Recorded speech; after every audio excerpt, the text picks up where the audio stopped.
ഏവർക്കും പ്രഭാത വന്ദനങ്ങൾ. പുതിയ മാസത്തിൻ്റെ പ്രാരംഭ ദിവസത്തിൽ നാം ആയിരിക്കുന്നു. ഇന്നത്തെ നമ്മുടെ ചിന്തയ്ക്കായി ഗലാത്യ ലേഖനം 3-ാം അധ്യായം 14-ാമത്തെ വാക്യം. അബ്രഹാമിൻ്റെ അനുഗ്രഹം ക്രിസ്തുയേശുവിൽ ജാതികൾക്ക് വരേണ്ടതിന് നാം ആത്മാവെന്ന വാഗ്ദത്ത വിഷയം വിശ്വാസത്താൽ പ്രാപിപ്പാൻ തന്നെ. എന്താണ് അബ്രഹാമിൻ്റെ അനുഗ്രഹം? 1, ഒരു പേര്. 2, ഒരു ദേശം. 3, ഒരു തലമുറ. 4, സകലർക്കും താൻ അനുഗ്രഹമായി തീരുക എന്നുള്ള വാഗ്ദത്തം. പ്രിയരെ, ഈ പേരും ദേശവും തലമുറയും വാഗ്ദത്തവും ഭൗതിക വാഗ്ദത്തങ്ങളെല്ലാം അബ്രഹാം പ്രാപിച്ചു എന്ന് നാം കാണുന്നു. അബ്രാം എന്നുള്ള പേര് അബ്രഹാം, ബഹുജാതികളുടെ പിതാവ്. അബ്രഹാമിന് ദൈവം നൽകിയ വാഗ്ദത്തങ്ങളിൽ ഏറ്റവും പ്രധാനമായി ഉൽപ്പത്തി പുസ്തകത്തിൽ നാം ഇങ്ങനെ കാണുന്നു: നിന്റെ സന്തതിയെ ഞാൻ പൊടി പോലെയാക്കും. അടുത്തത്, കടൽക്കരയിലെ മണൽ പോലെയാക്കും. 3, ആകാശത്തിലെ നക്ഷത്രങ്ങളെ പോലെയാക്കും. അതുപോലെ തന്നെ സംഭവിച്ചു. ഭൂമിയിലെ പൂഴി, കടൽക്കരയിലെ മണൽ, ആകാശത്തിലെ നക്ഷത്രം. നമുക്കതിങ്ങനെ ചിന്തിക്കാം.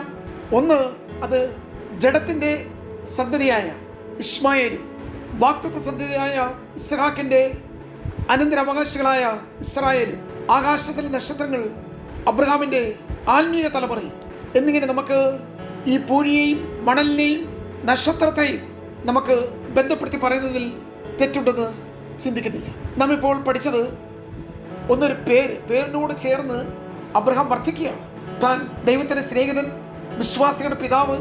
ഹിത്യർ പറയുന്നത്, നീ ഞങ്ങളുടെ ഇടയിലെ ദൈവത്തിൻ്റെ പ്രഭു എന്നുള്ള തലത്തിൽ ഒരു പേര് തൻ്റെ കാഴ്ചപ്പാടുകളെ, തൻ്റെ വ്യക്തിത്വത്തെ സമ്പൂർണ്ണമായി മാറ്റുന്നു.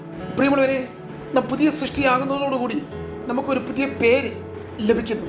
എന്താണ് പുതിയ പേരെന്ന് പറയുമ്പോൾ?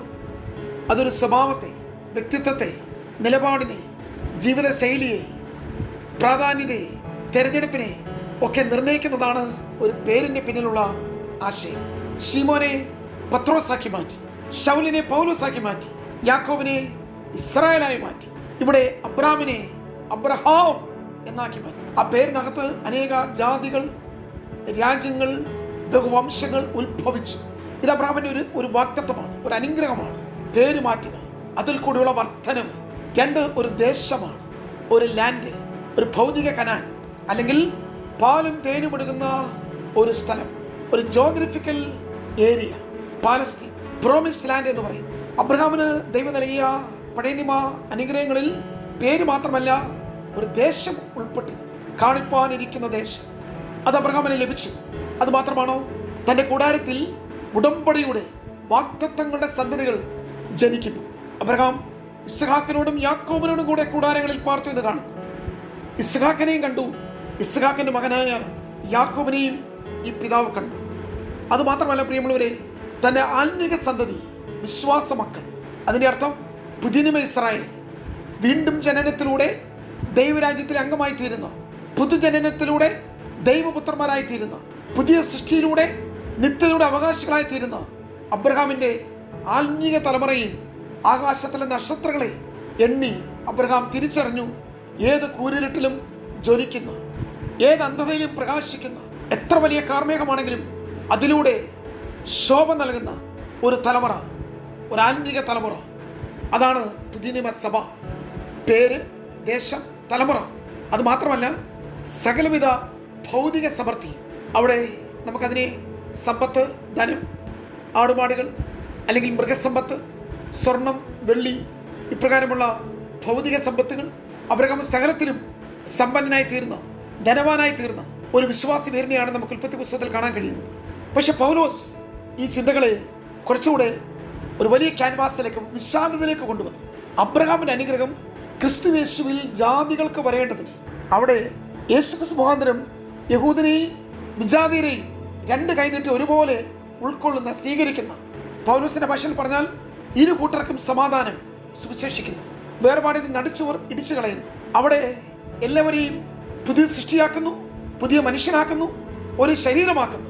എത്ര വലിയ വെളിപ്പാട്, എത്ര വലിയ ഒരു ആത്മീക ചിന്ത! പ്രിയമുള്ളവരെ, അബ്രഹാമിൻ്റെ സകല അനുഗ്രഹവും യേശുക്രിസ്തുവിലൂടെ എനിക്ക് നിങ്ങൾക്ക് പ്രാപിക്കുവാൻ ആത്മാവെന്ന വാഗ്ദത്ത വിഷയം, അതാണ് ഏറ്റവും പ്രാധാന്യം അർഹിക്കുന്നത്. ഈ വിഷയം നിങ്ങൾ മനസ്സിലാക്കണം. ഈ ഒരു മാസക്കാലം മുഴുവനായി നമ്മൾ ചിന്തിച്ചാൽ തീരുന്നത് അപ്പുറമായി വളരെ ആഴമേറിയ സത്യമാണ് ഗലാത്യ ലേഖനത്തിൽ പൗലോസ് വെളിപ്പെടുത്തിയിരിക്കുന്നത്. ഞാൻ ഇങ്ങനെ അവസാനിപ്പിക്കട്ടെ. ദൈവത്തിൻ്റെ അനുഗ്രഹം ദൈവാത്മാവ് പ്രാപിച്ചവരുടെ മേലാണ് കടന്നു വരുന്നത്. അത് വിശ്വാസത്താലാണ് നാം ദൈവാത്മാവിനെ പ്രാപിക്കുന്നത്. കൂടാതെ ഇതെല്ലാം ക്രിസ്തുവിലൂടെയാണ്, മറ്റാരിലൂടെയുമല്ല, മറ്റൊന്നിലൂടെയുമല്ല. ക്രിസ്തുവിൽ വിശ്വസിക്കുന്നവർക്ക് മാത്രമേ ദൈവാത്മാവിനെ ലഭിക്കൂ. അതുകൊണ്ടാണ് പത്രോസ് ലേഖ പെന്തക്കോസ്ത് നാളിലെ പ്രസംഗത്തിൽ വാഗ്ദത്തം നിങ്ങൾക്കും നിങ്ങളുടെ മക്കൾക്കും ദൂരസ്ഥന്മാരായ ഏവർക്കും ഉള്ളത് എന്ന് പറഞ്ഞപ്പോൾ എന്താണ് വാഗ്ദത്തം? പരിശുദ്ധാത്മാവെന്ന ദാനം. പൗലോസിന്റെ ഭാഷയിൽ പറഞ്ഞാൽ അച്ചാരം, അഡ്വാൻസ് പേയ്മെന്റ് എന്ന് പറയുന്ന പോലെ. വീണ്ടും പറയുന്നു, പരിശുദ്ധാത്മാവിന്റെ മുദ്ര, ഒരു എൻഡോഴ്സ്മെന്റ്, സീല്, ഉറപ്പിന് വേണ്ടി നൽകിയിരിക്കുന്ന എന്ന് പറയുന്ന പോലെ ആത്മാവിനെ നമുക്ക് നൽകി. ഗലാത്യ ലേഖനം മൊത്തവും ആത്മാവിനെ നൽകിയ കാര്യമാണ്. ന്യായപ്രമാണത്തിന്റെ പ്രവൃത്തികളല്ല എന്ന് ആവർത്തിച്ച് പറയുന്ന ഒരു പുസ്തകമാണ് ഗലാത്യ ലേഖനം. ന്യായപ്രമാണത്തിന് കീഴിൽ പാപം വെളിപ്പെട്ട് വരുന്നു. ന്യായപ്രമാണം കേവലം ഒരു ശിശുപാലകനാണ്. ശിശുപാലകനും അടിമയും ഒരുപോലെയാണ്. അല്ലെങ്കിൽ യജമാന്റെ കീഴിൽ എന്നും കഴിയുന്ന ഒരു ദാസനെ പോലെ സ്വാതന്ത്ര്യം അനുഭവിക്കാൻ കഴിയാത്തൊരു വ്യക്തി. നിങ്ങളുടെ ഇടയിൽ വീരപ്രവൃത്തികൾ സംഭവിച്ചത് വിശ്വാസത്തിന്റെ പ്രസംഗത്താലാണ്, ആത്മാവാണ് ചെയ്യുന്നത്. അതുകൊണ്ട് പ്രിയ സ്നേഹിതരെ, ന്യായപ്രമാണത്തിന് കഴിയാത്തതിനെ സാധിപ്പിക്കുവാൻ ന്യായപ്രമാണം എനിക്ക് പാപത്തിന് പരിജ്ഞാനം വെളിപ്പെടുത്തി നൽകും. ഞാൻ എത്രമാത്രം പാപം ചെയ്തു എന്ന് ന്യായപ്രമാണം എനിക്ക് വെളിപ്പെടുത്തും. പക്ഷെ എന്നെ ഡിസിപ്ലിൻ ചെയ്യാനോ, എന്നെ കറക്റ്റ് ചെയ്യുവാനോ, എൻ്റെ ജീവിതശൈലികളെ ക്രമീകരിക്കുവാനോ ന്യായപ്രമാണത്തിന് കഴിയത്തില്ല. പക്ഷെ ആത്മാവ് എൻ്റെ കണ്ണുകളുടെ നിയന്ത്രണം, നാവിൻ്റെ നിയന്ത്രണം, എൻ്റെ പ്രവൃത്തികളെ സ്വാധീനിക്കുന്നു, എൻ്റെ നടപ്പിനെ ക്രമപ്പെടുത്തുന്നു, എൻ്റെ വ്യക്തിത്വത്തെ, എൻ്റെ ആളത്വത്തെ, എൻ്റെ ബുദ്ധിയെ, എൻ്റെ സകല നിയോഗങ്ങളെയും ആത്മാവ് നയിക്കുന്നു, ഡയറക്റ്റ് ചെയ്യുന്നു. അതാണ് വ്യത്യാസം. ഗലാത്യ ലേഖനം പറയുന്നു, ആത്മാവിൽ നാം ജീവിക്കുന്നു, ആത്മാവിനാൽ നാം നയിക്കപ്പെടുന്നു. പ്രിയ സഹോദരങ്ങളെ, നാം ചിന്തിച്ചു വന്ന അബ്രഹാമിന്റെ സകല അനുഗ്രഹങ്ങളും ആത്മാവിൽ കൂടി കർത്താവ് നമ്മുടെ മേൽ ഡിപ്പോസിറ്റ് ചെയ്യും. ഏറ്റവും വലിയ വാഗ്ദത്തം എന്ന് പറയുന്നത് പരിശുദ്ധാത്മാവിന്റെ ദാനം എന്ന വാഗ്ദത്തമാണ്. കർത്താവിന്റെ മാളിക പ്രഭാഷണം മുതൽ എപ്പോഴും കർത്താവ് അന്ത്യമൊഴികൾ എന്ന് പറയുന്നത് മൊത്തം പരിശുദ്ധാത്മാവിനെ കുറിച്ചാണ്. ഇന്നത്തെ സഭയുടെ ഏറ്റവും വലിയ പരാജയവും നാം പരിശുദ്ധാത്മാവിനെ ദുഃഖിപ്പിക്കുക, ലിമിറ്റ് ചെയ്യുക, മുഷിപ്പിക്കുക, പരിമിതപ്പെടുത്തുക, ദൂഷണം പറയുക, വ്യാജം കാണിക്കുക, നിന്ദിക്കുക, ഇപ്രകാരമുള്ള സംഗതികൾ ആത്മാവിനെതിരെയുള്ള പാപം. അതുകൊണ്ട് എന്താണ് സംഭവിച്ചത്? നമ്മുടെ കുടുംബത്തിൽ നിന്ന്, ശുശ്രൂഷയിൽ നിന്ന്, സഭയിൽ നിന്നൊക്കെ മഹത്വം വഴിമാറി. എന്നാൽ കർത്താവ് പറയുന്നത്, എൻ്റെ ക്രൂശുവർണ്ണത്തിന്റെയും ഉയർത്തെഴുന്നേൽപ്പിന്റെ അല്ലെങ്കിൽ തേജസ്കരണത്തിന്റെയും ശേഷം വെളിപ്പെട്ട് വരുന്നത് പരിശുദ്ധാത്മാവാണ്. പരിശുദ്ധാത്മാവിന് വലിയ ഒഴുക്കുകൾ, ജീവജല നദി ഒഴുകുന്നത് പോലെ ആത്മാവിനെ അളവ് കൂടാതെ കൊടുക്കുന്നു. എന്നാൽ നിങ്ങൾക്ക് പരിശുദ്ധാത്മാവിന്റെ ദാനം ലഭിക്കുന്നു. പരിശുദ്ധാത്മാവിനെ എത്രയധികം നൽകുന്നു. ആത്മാവ് നിങ്ങളെ ജീവിപ്പിക്കുന്നു. ആത്മാവ് നിങ്ങളെ സകല സത്യത്തിലും വഴി നടത്തുന്നു. ആത്മാവ് എനിക്കുള്ളതിൽ നിന്ന് എടുത്ത് നിങ്ങൾക്ക് തരുമെന്ന് പ്രിയമുള്ളവരെ, ഈ മാസം മുഴുവൻ ഞാൻ പ്രവചന ആത്മാവിൽ നിങ്ങളോട് സംസാരിക്കട്ടെ. ദൈവാത്മാവിന്റെ കർത്തൃത്വം, ദൈവാത്മാവിന്റെ നിയോഗങ്ങൾ, പരിശുദ്ധ ആത്മാവിന്റെ നടത്തിപ്പുകൾ, ആത്മാവിന്റെ നിർബന്ധങ്ങൾ, ആത്മാവ് നമ്മളൊന്ന് ക്രിയ ചെയ്യുവാൻ, ആത്മാവിന്റെ ശക്തമായ സ്വാധീനം നിങ്ങളുടെ മേലൊന്ന് വെളിപ്പെട്ട് വരുവാൻ നിങ്ങളുടെ ജീവിതത്തെ ഏൽപ്പിച്ചു കൊടുക്കുന്നെങ്കിൽ പ്രിയമുള്ളവരെ, ഈ പുതിയ മാസം നമ്മുടെ ജീവിതത്തിൽ വലിയ അനുഗ്രഹത്തിന്റെ അബ്രഹാം കണ്ടതിനേക്കാൾ അപ്പുറമായി അത് കേവലം ഭൗതിക വാഗ്ദത്തമാണ്. ഭൗതിക വാഗ്ദത്തമെല്ലാം ഉപയോഗത്താൽ നശിച്ചു പോകും, ജീർണിച്ചു പോകും, പഴകിപ്പോകും, ദ്രവിച്ചു പോകും. എന്നാൽ പരിശുദ്ധമാവ് നൽകുന്ന വാഗ്ദത്തമെല്ലാം നിത്യമാണ്, താൽക്കാലികമല്ല, നിലനിൽക്കുന്നതാണ്. ഒരിക്കലും ദ്രവിച്ചു പോകാത്തതോ പഴകിപ്പോകാത്തതോ ജീർണിച്ചു പോകുന്നതൊന്നുമല്ല. അതിനേക്കാൾ എത്രയോ ശ്രേഷ്ഠമാണ് പരിശുദ്ധമാവിന്റെ വലിയ വാഗ്ദത്തങ്ങൾ. ഈ പുതിയ മാസം അപ്രകാരം ആത്മതലങ്ങളിൽ, ആത്മമണ്ഡലങ്ങളിൽ, ആത്മനിയോഗങ്ങളിൽ ജീവിക്കുവാൻ പരിശുദ്ധാത്മാവ് നമുക്ക് അവസരം നൽകട്ടെ.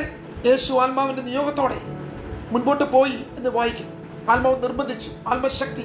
പൗലോസ് പറയുന്നത്, നമ്മളിൽ വ്യാപരിക്കുന്ന ആത്മാവ് അളവ് കൂടാതെ നൽകുന്ന, വിശ്വസത്തിന്റെ ഉള്ളിൽ നിന്ന് ഒഴുകുന്ന, കാത്തിരുന്ന് നാം പ്രാപിക്കുന്ന, ആത്മാവിൽ ജീവിക്കുന്ന ദിനങ്ങളായി തീരുവാൻ ഈ നിമിഷങ്ങളെ, ഈ ദിവസത്തെ, ഈ മാസത്തെ നമുക്ക് ദൈവങ്ങളിലേക്ക് സമർപ്പിക്കാം.